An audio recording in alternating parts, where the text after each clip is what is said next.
there's something gained and something lost in this remote work. What's gained is you stay home, lower tax basis, lower cost of living, be able to hire everybody from anywhere. So much to gain from it. Mm-hmm. What's lost? So I think the creative sessions are much harder to have. So when I'm working with early stage founders on specific tactics or the ways that their product might look or feel or interact with users, I find that those sessions are harder to replicate, maybe impossible to replicate to the same efficiency as being in person.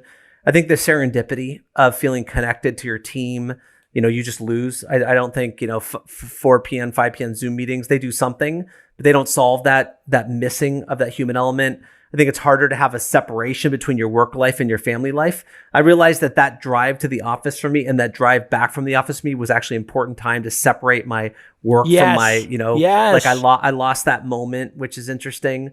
So what was your commute, like 30 minutes?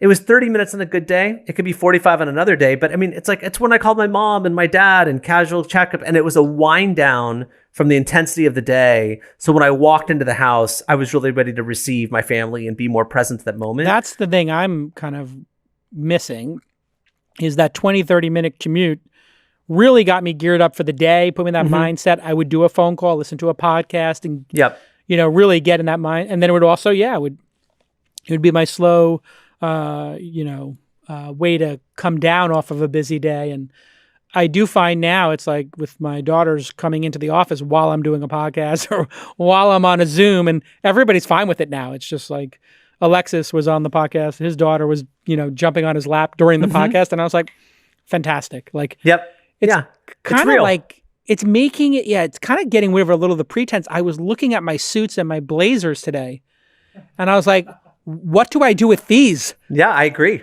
Like, I don't know why. It's not comfortable. Like, these are uncomfortable decisions, right? Like, I'm looking at these Xenia custom suits, and I'm like, what's the point of these? What am I doing? These are for Halloween now. Yeah. I mean, I don't know how weird. many. I mean, it is. I wonder if Facebook or Uber or Twitter, any company that hit massive scale, could hit massive scale being work from home. What do you think? I wonder that too. I don't know.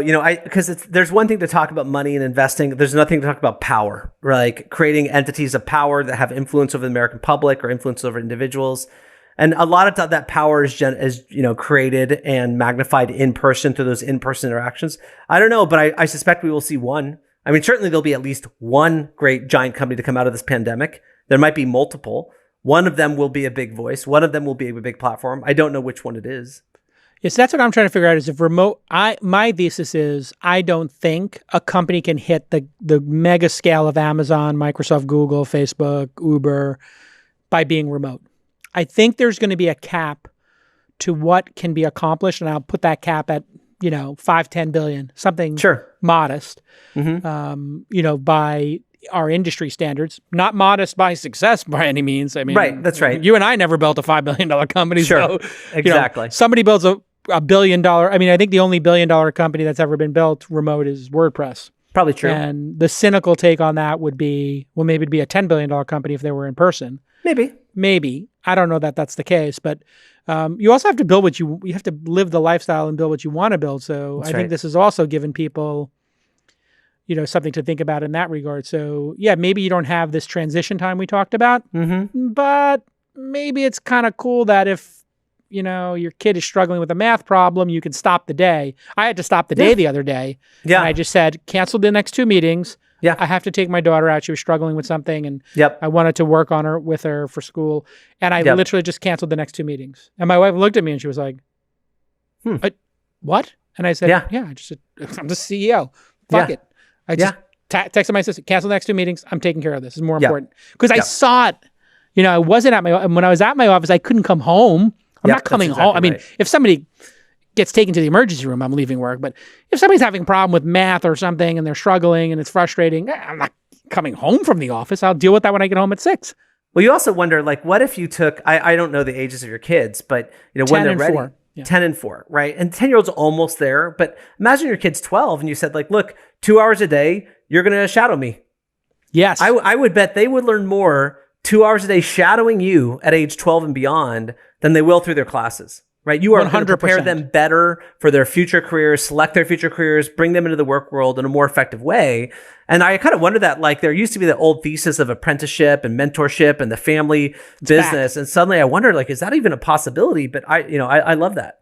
I'm looking for startups in that specific space. We've had 2 of them now. Paragon 1's in our accelerator right now. We had one previously that was trying to make it work and it didn't work.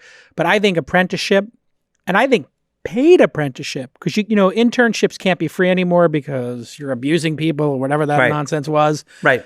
I don't know if you ever saw that story. It was No. like a New York Times story about this guy's like, I've been an intern for 15 years in Hollywood and I still don't get hired. And I'm like, I think that has to do with you. Yeah, that's not an industry problem. That's probably I think that's a you problem, not an industry problem. If you've been working for a decade or more doing internships, I don't think you're being abused. I think you're abusing yourself, or you just maybe suck at your job. But you can't have unpaid internships anymore, which means why would you have an intern?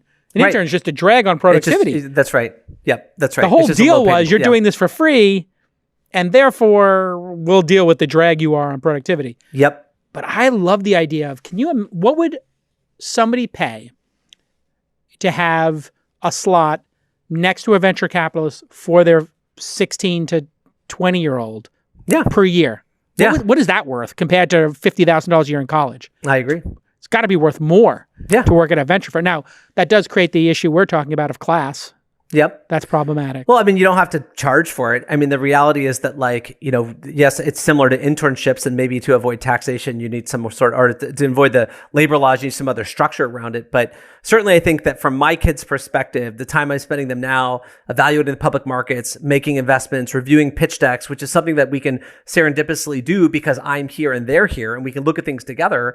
I believe that this will help them select their career in a better way than probably some of their classes, I'm announcing right now, we're going to have 3 apprenticeships. One's going to be $30,000, one's going to be $10,000, and then one's going to be free. And so we'll give one based on merit, one will be discounted, and one will be full flight. So if your kid is, if you got a kid who wants to be an investor, they want to learn this, that's what it costs. Free, 10. No. I joked about it before previously on Twitter, because I do think parents have to think this through. What amount of work do you think kids are actually doing on academics at school per day in the 7-hour day, now that you have them at home? We've looked at this a lot, and we keep looking at the homeschooling sector. We liked it before COVID. We obviously like it a lot after COVID. But schools are super different. One thing we found is there's certain schools that are just like slotting those Zoom meetings for 6 straight hours a day. And there's other schools where there's no connectivity beyond every other day, and kids are self-managed.